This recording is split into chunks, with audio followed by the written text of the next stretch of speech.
Welcome back to the Cossy Arsenal channel. My name is Cossy. Welcome back to a brand new video. Arsenal are hoping to close the signing of Viktor Gyökeres today. Andre Bata has agreed to the payment structure that has been proposed by Sporting CP, and a deal could be done today. By the time we end the day, we might be getting that here we go from Fabrizio Romano, as Arsenal are looking to announce the signing of Viktor Gyökeres by Friday. Is it possible? Can we get that here we go, and then medicals, and then the signing by Friday? We're going to be discussing that. We shall also be talking about a very positive story on Ethan Nwaneri. Now, Ethan Nwaneri is getting closer and closer to signing a new deal at Arsenal. Obviously, the player and his entourage have been convinced by Mikel Arteta and whoever is in negotiations that the player will be taken care of very well and will also get enough game time regardless of the arrival of Madueke and Berechi Eze. That is also a story we shall be discussing, and also be discussing Noni Madueke as well. There's a valuation difference in terms of Arsenal and Chelsea, but Fabrizio says that talks between the two clubs will go on once again to find a resolution, as Arsenal want the player, especially Mikel Arteta. Hit the like button, subscribe to the channel as well. Viktor Gyökeres today, is it possible? Well, let's get into the reasons why Arsenal feel confident about this one today. Now, this is according to Abola in Portugal, and by the way, very good work Abola have done on this deal. They've been reporting about it very consistently for like the last 3 months until now that it's happening. And they're saying that just in, Arsenal are ready to increase their offer again for Viktor Gyökeres. Arsenal are now considering submitting a new offer before Friday, close to 70 million euros plus 10 million euros structure that Sporting are demanding. Sporting Lisbon want to finalize the transfer before training resumes, and they are awaiting Arsenal's return to the negotiation table once again. So both parties really want a quick resolution. Both parties want a very, very swift resolution on this one. Otherwise, we are all really tired of it. Now, I think this is Arsenal trying to say, we are tired of this back and forth. We are tired of these negotiations. Let us just give in. Because for me, it's the same. What Arsenal had offered initially was 65 million guaranteed plus 15 million in add-ons. If you sum that up, that is 80 million euros. And Sporting is saying we want 70 million euros guaranteed and 10 million euros in bonuses and add-ons. And I remember saying that on this deal, whoever wins the price is not going to win the structure. Whoever wins the structure is not going to win on the price. Arsenal are getting one of the best strikers at a very, very good price. That is 80 million euros. That is less than 70 million pounds for a 27-year-old striker. Very, very prolific, proven as well on Europe, also on Sweden. He's actually doing a wonderful job. He's even scoring more goals than Alexander Isak for Sweden, right? So Sporting is saying, we're giving you an asset, a very, very good asset. Why don't you at least give us a good payment structure? You're taking the player at a very, very reduced fee. Then give us a good payment structure. Give us a deal that we can also say, yes, he didn't go for 100 million euros. He didn't go for 90 million euros or 85 million euros, but he went for a very good structure. So, and I understand, because this is a deal that has got a couple of third parties involved. That is the truth. We're hearing that Coventry have a part to play in terms of what in terms of what the fee is gonna be. We are also hearing that there are other third parties involved in this deal. And if you're Arsenal and you really had the money in January and you didn't spend it, because Fabrizio said that Arsenal had the money to sign a centre forward in January, and they said let's wait for the summer. If they had the money in January, it means, because they wanted Isak. If you wanted Isak, that means you had like 100 million euros to spend on a centre forward. I don't think the Arsenal are foolish enough to say, we wanted to sign Isak for 70 million euros, for 80 million euros. It's impossible. If Arsenal really wanted Isak, they have 100 million euros allocated to the striker position. And if today Isak is available, Arsenal would rush and go and do the deal. So if you have 100 million euros for a centre forward, and these clubs know it, right? These clubs are not stupid, they're not fools. They know that although Gyökeres is not worth 100 million euros, but the club we are negotiating with has got 100 million euros. This is a club that is crazy about Rodrigo. You don't go in for Rodrigo if you don't have in excess of 90 million euros. So Sporting knew that Arsenal have the money.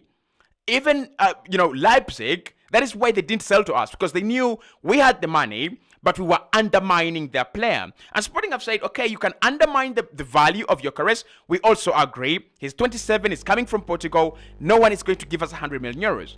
But they're saying, give us a good structure. And for me, I'm tired of it. Let's get it out of the way. Like, it's blocking other deals. I think it was David Onstein who said yesterday that the signing of Madueke and Eze really depends on how much Arsenal will be left with after signing Viktor Gyökeres, and it really depends on who fits into the budget of that. I mean, they want to sign Madueke. It could be a little bit cheaper. They also want to sign Eze. It could be a little bit cheaper as well, depending on negotiations. So if this deal is really blocking Eze, and it's blocking Madueke, and it's blocking Mosquera, and it's blocking Rodrigo or Gordon, because I understand if Andre Pata said, listen, let's first do the striker, then see how much money we are left with, and then after that, we can talk. Right? We can talk. And for me, 125%, I agree. 125%, I agree. That is the right approach. Go for a striker first. If you have like 200 million right now, first sign a striker. If you have 150 million, first sign a striker. If you're left with 70, go and get a centre back to replace Tomiyasu and Christian Mosquera and sign Eze. Eze for me is a more important player than Madueke. So this is Arsenal needing to, compromise again. And I don't think Arsenal are really hoping, because we are not dumb. I don't think Arsenal are hoping that we are going to get one of the best strikers in the world for pennies and a structure that is rubbish. No way, right? Andre Bata has been negotiating deals for a while now. He will know that at some point in time, this deal was going to be costly on Arsenal, either in terms of an inflated price, which is known, so in terms of quite a compromising structure. Arsenal have to pay more fixed than in add-ons, and I don't have a problem with that. We are getting one of the best strikers in the world. I am content, I am satisfied. Go and do the deal. Now, the stories that they want him before Friday. They want him before Friday. If they want him before Friday, they've got to finalize the structure. They've got to send in their next bid today, finalize the structure, and then allow him to fly to London today. Because if he arrives in London today, then that changes the dynamics of everything. Because if he arrives in London today, there is a very big possibility that tomorrow he does medicals and does media duties maybe on the same day, and then he's announced on Friday. Or you could have him do medicals tomorrow. He flies today, does medicals tomorrow, does his media duties on Friday, and you announce him on Friday as well. So it's still very, very possible for this one to be out of the way, but we expect it to be out of the way at least by Saturday. Here's one that should be confirmed by Saturday, so that we can go and do other deals. I'm really, really tired of Arsenal hanging around one simple deal. It hasn't been that simple, but I mean, we are a big club. We should be doing other deals at a very quick rate. You've seen what Liverpool have done with Vats. You've seen what Manchester City have always done with Haaland, with Kevin De Bruyne, with Grealish. They're big money deals, but they always take a little time. So let's get this one done with. Okay, let's talk about Ethan Nwaneri now, because there is some positive stories to talk about when it comes to Ethan Nwaneri. And this is according to some reports, and they're saying that Arsenal are confident that Ethan Nwaneri is set to sign a new long-term contract at the club. Nothing is done yet, but a renewal is now heading in the right direction. Should I say this? Should I leave it? I don't know. Should I say this? Should I leave it? Should I say this? Should I leave it? I'm gonna say it. I've always been confident, and I've always known that Ethan Nwaneri would sign a new deal at Arsenal. We all knew, and we all know, that he's Arsenal through and through. This is a lad that had big offers, giant offers, to leave Arsenal before committing to this project like 2 years ago. He had massive offers. I think Manchester City, Barcelona, Dortmund, and Chelsea, they all wanted him. At the time, I think it was like 16, 17. And he said, no, I am going to stick around and I'm going to play for Arsenal. And I think the delicacy of the situation is about where is Nwaneri really going to play? The people that are managing him thought the minutes he got last season were very, very good, but then they got a little bit concerned because they saw him like drop out of pecking order for no reason. Yes, Saka had come back, but Saka was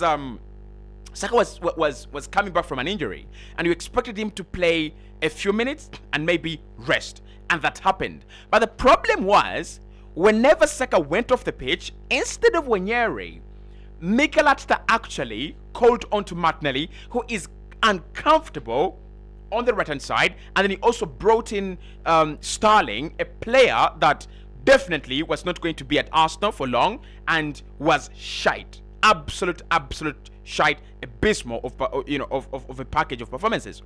So and the entourage of Ethan Nwaneri were confused, as well as some Arsenal fans. Why is Nwaneri not playing football anymore? Why is Nwaneri being sidelined now? I mean, this guy was giving us good performances.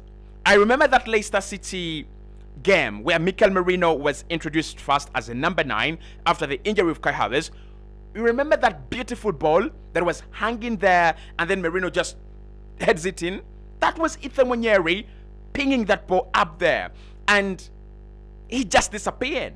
And even if Mikel Arteta says that he views him as a number 10 stroke 8 rather than a winger, Odegaard has had one of the worst seasons in an Arsenal jersey by his standards and by any player standards that calls himself a captain and a creative. Why haven't we seen Ethan Nwaneri get chances? So that is why the situation is now delicate. That is where we're getting this delicacy from, and I don't know how we go around it. But I knew he would sign. We all knew he would sign. He just needs a few assurances that, hey, you're gonna play, right? You're gonna play, and maybe the manager hasn't given you much minutes, but you are gonna play, okay? Now, I want to be honest. I don't want to lie to you. I want to be honest, right? The arrival of Eze and Madueke are going to significantly hinder Ethan Nwaneri's minutes. Unless Arsenal is saying they will do a compromise. And for me, if you're to do a compromise, you don't sign Madueke. You don't say, because Eze is a non-negotiable. Eze is a creative midfielder that Arsenal so badly need. One player that can change a game, one player that is better suited for some game states that Arsenal do not have such a profile for. Madueke, though, I'm like, if I have Ethan Nwaneri, can deputize Saka, can deputize Odegaard, why don't we utilize him? Because he's growing better and better, bigger and bigger, and his brain is becoming better and better and brighter by the day. I would say, let's utilize Nwaneri and don't sign Noni Madueke. I don't know what your thoughts are about that. Obviously, it's going to be a tough season for Arsenal. They want to win. And maybe Mikel Arteta is like, no, I'm not taking any chances. I'm going to go and get proven players and put them in these positions and, win, right? I don't want to gamble around. I don't know, but I want Nwaneri to stay. I want him to sign a new deal, and I hope it happens. Fabrizio has just said that when it comes to Noni Madueke, like we have been reporting for quite a while, Arsenal will have direct talks with Chelsea soon again to discuss Noni Madueke deal. There is a gap in valuation between the two clubs, but negotiations will now follow to understand if or how to proceed. Noni Madueke has agreed a 5-year deal with Arsenal, as revealed a little bit earlier on. I want to say something. I don't know whether this is going to put me in trouble or not, right? I want to say something. And I'm going to say it. I saw Noni Madueke. I saw Noni Madueke play for Chelsea, right? Against Fluminense. The game that they won 2-0. João Pedro with both bangers, right? And I saw Noni Madueke came on. He played on the left. I'm not convinced. No. I'm not convinced. I'm not convinced one bit that Noni Madueke is the player Arsenal should be signing on the left. So all signs are pointing to him being a backup for Saka. Now, if you're telling me that Arsenal signing him because it's the best quality you can get to agree to be a backup for Bukayo Saka, well and good. But on the left, I saw this guy struggle, like massively struggle. I wouldn't have him. Honestly, I wouldn't have him. So, Madueke right there, talks to continue with Chelsea to see if we can find a resolution. Nwaneri, everything is pointing in the right direction, and Arsenal want to sign Gyökeres today.